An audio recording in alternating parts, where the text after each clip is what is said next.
স্বাগতম আজকের ভিডিওতে। আমি কিছু কিবোর্ডের শর্টকাট কি এর টিপস আমি শেয়ার করব এবং পাশাপাশি খুবই ইন্টারেস্টিং কয়েকটি বিষয় যেগুলো কিবোর্ডের কিছু প্রয়োজনীয় আপনাদেরকে শর্টকাট শেয়ার করব যেগুলো নিত্যদিনের ব্যবহারে আপনারা কাজে লাগাতে পারবেন। আমি রয়েছি আপনাদের সাথে রাহুল RNR টেকনোলজির পক্ষ থেকে স্বাগতম জানাচ্ছি এবং বন্ধুদের কাছে শেয়ার করে দেওয়ার জন্য, যাতে এই ধরনের টিপসগুলো আপনার বন্ধুরাও পেয়ে উপকৃত হয়।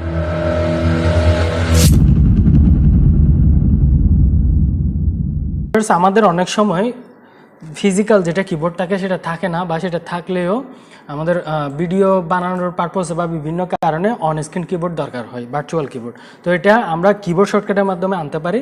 সেটা হচ্ছে আপনার কিবোর্ড থেকে কন্ট্রোল, উইন্ডোজ কি এবং ও একসাথে চাপ দিবেন, তখন দেখতে পাচ্ছেন এই যে ভার্চুয়াল কিবোর্ড যেটা অন স্ক্রিন কিবোর্ড এটা অন হয়ে গেছে। এবং এটা আরও একটি উপায়ে আনা যায়, সেটা হচ্ছে আপনার সরাসরি উইন্ডোজ কি এবং আর দেবেন, উইন্ডোজ এবং আর একসাথে দেবেন, এখানে আপনার ওএসকে লিখে এন্টার দেবেন, তখন দেখতে পাচ্ছেন উইন্ডোজের মধ্যে এই যে আপনাদেরকে দেখিয়ে দেব কিভাবে আপনারা উইন্ডোজ কির মাধ্যমে সহজে স্ক্রিনশট নিতে পারবেন যে কোনো ধরনের। সেটার জন্য আপনারা কিবোর্ড থেকে উইন্ডোজ কি এবং শিফট একসাথে চেপে ধরে, উইন্ডোজ এবং শিফট একসাথে চেপে ধরে এস প্রেস করবেন, তখন এই ধরনের আসবে। দেখতে পাচ্ছেন উপরে এখানে রেক্টেঙ্গুলার স্নেপ, আরেকটা হচ্ছে ফ্রি ফ্রম স্নেপ, এবং আরেকটা উইন্ডো স্নেপ, এবং একটা হচ্ছে ফুল স্ক্রিন স্নেপ, এবং এটা ক্রস আইকন ক্লোজ করে দেওয়া যাবে স্নেপিং। তো যদি আমি রেক্টেঙ্গুলারটা দিই তাহলে আমি যেখানে যতটুকু অংশ চাই অতটুকু এভাবে স্ক্রিনশট নিতে পারবো, এবং এটা স্ক্রিনশট হয়ে যাবে, জমা হবে স্ক্রিনশট হিসেবে। আবারও আমি উইন্ডোজ কি শিফট এবং এস একসাথে যখন দিব, তখন এটা যদি দিই ফ্রি ফ্রম, তাহলে আমি যেভাবে ঘুরিয়ে পেঁচিয়ে যেরকম চাই সেরকমই করতে পারবো, দেখতে পাচ্ছেন। বা আমি এই অংশটা এভাবে করতে যাচ্ছি, তাহলে এতটুকুই স্ক্রিনশট হয়ে যাবে। আবারও দেখাচ্ছি, এবং এস একসাথে যদি দিই, এখানে দেখতে পাচ্ছেন ফুল স্ক্রিন দিতে চাইলে ফুল স্ক্রিনশট হয়ে যাবে।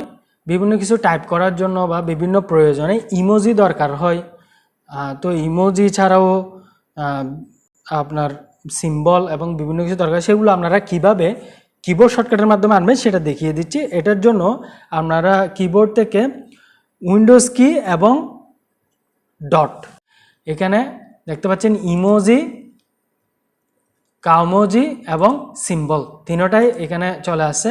দেখতে পাচ্ছেন ইমোজির মধ্যে এখানে বিভিন্ন ভেরিয়েন্টের এগুলা, বা এখানে সার্চ দিয়েও আপনি দিতে পারবেন। তাছাড়া কাওমোজির মধ্যে বিভিন্ন ধরনের আছে, এখানেও বিভিন্ন ভেরিয়েন্টের আপনি যে ধরনের দরকার এই ধরনের এখান থেকে চুজ করে নিতে পারবেন। এবং এখানে সিম্বলও আপনি যে ধরনের ইচ্ছা ওই ধরনের সিম্বলগুলো এখান থেকে নিতে পারবেন। তো এগুলো আপনারা উইন্ডোজ কি এবং ডট দেওয়ার পর দেখতে পাচ্ছেন চলে আসছে। তো এখান থেকে আমি এই আইকনটা দিতে চাই, দেখতে পাচ্ছেন এটা চলে আসছে। এভাবে আপনারা এগুলো করতে পারেন। ভিউয়ার্স, এবার আপনাদেরকে দেখিয়ে দেব কিভাবে আপনারা কম্পিউটারের স্পেসিফিকেশন দেখবেন শুধুমাত্র এক ক্লিকের মাধ্যমে কিবোর্ড শর্টকাট ইউজ করে। আপনারা ইজিলি জানেন যে আমরা সেটিং থেকে কিন্তু দেখতে পারি যে সিস্টেম প্রপার্টিস বা কনফিগারেশন, আপনার পিসির কনফিগারেশন সহ কোন উইন্ডোজ আছে ডিটেলসগুলো এখানে এভাবে দেখা যায়। তাছাড়া আমরা এত কিছু কষ্ট না করে আমরা কিবোর্ড শর্টকাটের মধ্যে একটা ক্লিকের মাধ্যমেই দেখতে পাই। এই যে পুশ ব্রেক আইকন সহ এবং উইন্ডোজ কি চেপে ধরে পুশ ব্রেক যেটা কি রয়েছে এই দুটোটা যখন চাপ দিবেন তখন সরাসরি ওখানে আপনাকে নিয়ে যাবে, এবং এখান থেকে দেখতে পাচ্ছেন ডিভাইস আইডি, প্রসেসর, র্যাম সব কিছু স্পেসিফিকেশনগুলো আপনারা দেখতে পারবেন। আমরা MS ওয়ার্ড ইউজ করার সময় এখানে আমরা দেখি যে ট্যাব, বিভিন্ন ট্যাবগুলো দেখি, যেমন এখানে file, home, insert, design, layout, mailing, view. এখানে আরেকটা ট্যাব আপনারা দেখতে পাচ্ছেন RNR নামে, এটা আমি ক্রিয়েট করে রাখছি, এবং এটার মধ্যে আমি কি ইউজ করতে চাই, কি শর্টকাট ইউজ করতে চাই এই ট্যাবের মধ্যে, সেগুলো আমি এখানে অ্যাড করে রাখছি। এভাবে করে চাইলে আপনিও করতে পারেন। সেটার জন্য কিভাবে করবেন আমি দেখিয়ে দিচ্ছি। এটা করার জন্য আপনি যখন ওয়ার্ডে ঢুকবেন, মাইক্রোসফট ওয়ার্ডে ঢুকার পর এখানে ফাইলে ক্লিক করবেন। এখানে ক্লিক করলে অপশন যেটা আছে এখানে ক্লিক করবেন। এখানে ক্লিক করলে এই যে এখানে পেয়ে যাবেন আপনারা কাস্টমাইজ রিবন, এখানে ক্লিক করবেন। এখানে ক্লিক করার পর এদিকে দেখতে পাবেন কাস্টমাইজ দ্য রিবন, এই রোড এদিকে দেখতে পাবেন নিউ ট্যাব, এখানে আপনারা নিউ দেবেন, এখানে একটা নিউ ট্যাব হবে এবং এটা কাস্টম করতে পারবেন আপনি নিউ ট্যাবটা। তো এখানে ক্লিক করে এখানে রিনেমে দেবেন, রিনেমে মনে করেন আমি আমার নামে দেখতে চাচ্ছি, তারপর ওকে দিলাম। এখন দেখতে পাচ্ছেন এই নামে হয়ে গেছে, এখানে শো করতেছে। এবং এখানে এটার আন্ডারে এখানে দেখতে পাচ্ছেন নিউ গ্রুপ কাস্টম, এখানে আমি কি অ্যাড করব। তো এখানে আমি অ্যাড করতে চাইলে কোনটা কোনটা অ্যাড করতে চাই সেটা এটা সিলেক্ট থাকা অবস্থায় এখানে আমি আসব। মনে করেন আমি এটা চাই, তাহলে এটা এখানে অ্যাড দেব, তাহলে দেখতে পাচ্ছেন এটা এখানে চলে আসছে।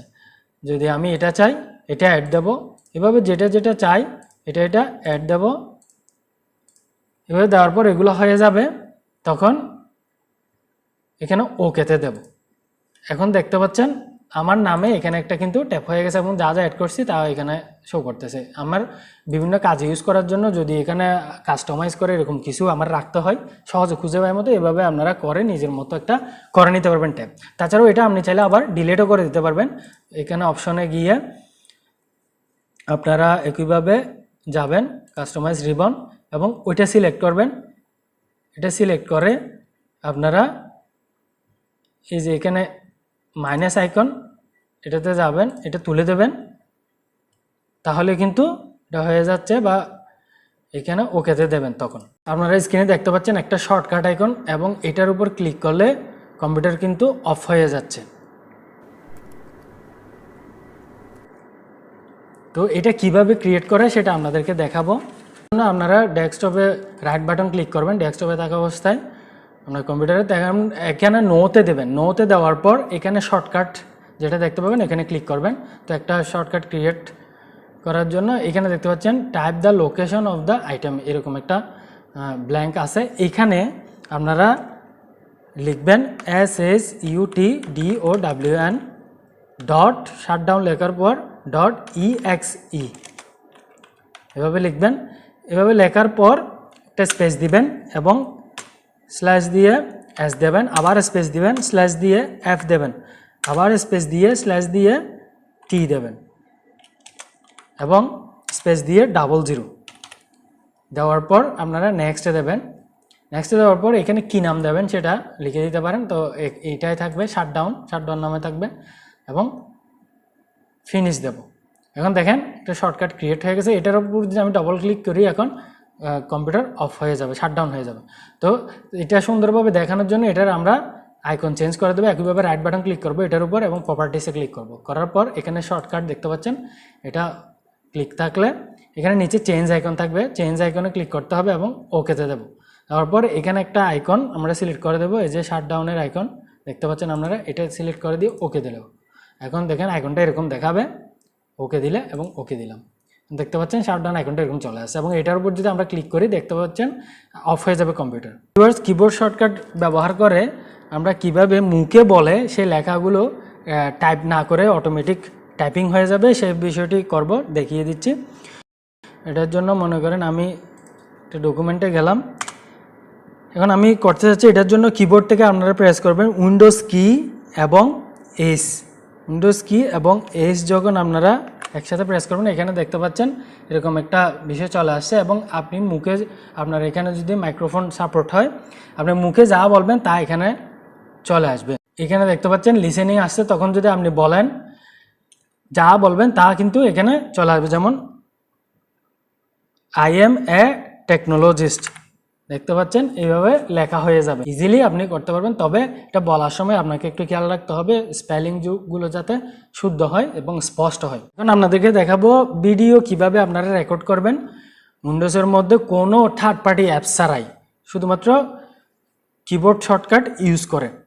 তো এটার জন্য ধরেন আমি মজিলা ফায়ারফক্সে গেলাম বা কোথাও গেলাম, এখানে যদি এখন উইন্ডোজ কি অল্টার কি এবং আর একসাথে যদি প্রেস করি, উইন্ডোজ অল্টার এবং আর প্রেস করলে দেখতে পাচ্ছেন এখানে রেকর্ডিংয়ের স্ক্রিন রেকর্ডিংয়ের এখানে চলে আসছে এবং রেকর্ড হচ্ছে, এখানে সেকেন্ডও উঠতেছে। তো এখানে মাইক্রোফোনের বিষয়টাও আছে, মাইক্রোফোন অন অফও আপনি চাইলে করতে পারবেন। তাছাড়া এখানে আপনি অফ করে দিতে পারবেন চাইলে রেকর্ডিংটা। এবং ওইটা আবার আপনি যদি খুঁজে পেতে চান, এই রেকর্ডিংটা কোথায় জমা হয়েছে, ওইখান থেকে আপনি আবার উইন্ডোজ এবং জি যদি প্রেস করেন তাহলে ওই রেকর্ডিংগুলো চলে আসবে। এটা আপনারা যে কোনো অ্যাপ্লিকেশন অন অবস্থায়, যেমন ওয়ার্ড ফাইল বলেন বা যে কোনো ধরনের অ্যাপ্লিকেশন চালা অবস্থায় কিন্তু যদি আমরা দেন উইন্ডোজ অল্টার এবং আর, তখন কিন্তু রেকর্ডিংটা চালু হবে শুধুমাত্র, অন্যথায় চালু হবে না। যেমন আমি আপনাদেরকে দেখাচ্ছি, আমি ডেস্কটপে আসি এখন, মনে করেন এই যে আমি এখন ডেস্কটপে আসি, এই ডেস্কটপে থাকা অবস্থায় যদি আমি উইন্ডোজ অল্টার আর দিই তখন কিন্তু রেকর্ডিংটা অন হচ্ছে না, দেখতে পাচ্ছেন রেকর্ডিং অন হচ্ছে না। তো যে কোনো একটা অ্যাপ্লিকেশন অন থাকা অবস্থায় যদি করেন তখন এটা রেকর্ড হবে।